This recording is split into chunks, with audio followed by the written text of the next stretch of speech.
ఓ understanding ప్రకారమే మే 6వ తేదీన ఆ టీం 24 హీరో కమ్ ప్రొడ్యూసర్ సూర్యకు దారాదత్తం చేసిందో లేదో తెలియదు, కానీ ఆ డేటును వదిలివేయడం ఇప్పుడు వాళ్లకు పెద్ద ఇబ్బందిగా మారింది. ఈ డేటు వదిలేయడం వల్ల మేలో మరే వారము ఖాళీ దొరక్క ఇబ్బంది పడుతుంది. ఆ టీం మే 6న 24 వచ్చిన వారానికే మహేష్ బాబు సినిమా బ్రహ్మోత్సవం విడుదల కాబోతుంది. మహేష్ సినిమా అంటే బాక్స్ ఆఫీస్ సందడి ఎలా ఉంటుందో తెలిసిందే కాబట్టి తరువాతి వారం ఆను విడుదల చేయడానికి లేదు. ఒకవేళ బ్రహ్మోత్సవంకు కొంచెం డివైడ్ టాక్ వస్తే తరువాతి వారం తన సినిమా సుప్రీం ను రిలీజ్ చేద్దామనుకుంటున్నాడు దిల్ రాజు. బ్రహ్మోత్సవం కాకుండా మిగిలే మెజారిటీ థియేటర్లను దిల్ రాజు దక్కించుకుంటాడనడంలో సందేహం లేదు. ఆయనకు అంత పట్టుంది మరి. ఇక అది కాదంటే మే 27న ఆను రిలీజ్ చేయాలి.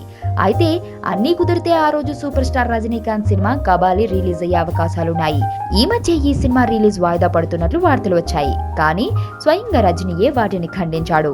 మే 27నే సినిమాను రిలీజ్ చేయాలనుకుంటున్నామని, కుదరకపోతే వారం వెనక్కి వెళ్తామన్నాడు.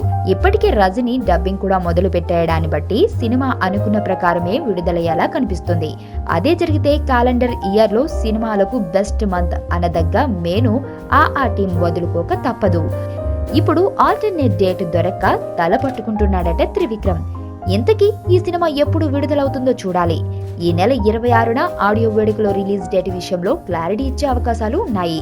ఎదుటోడితో పెట్టుకోవాలంటే ఉండాల్సింది బ్రాండ్ కాదు, ఇక్కడ దమ్ము టన్నులు ఉంది. ఇంకా చూస్తావా?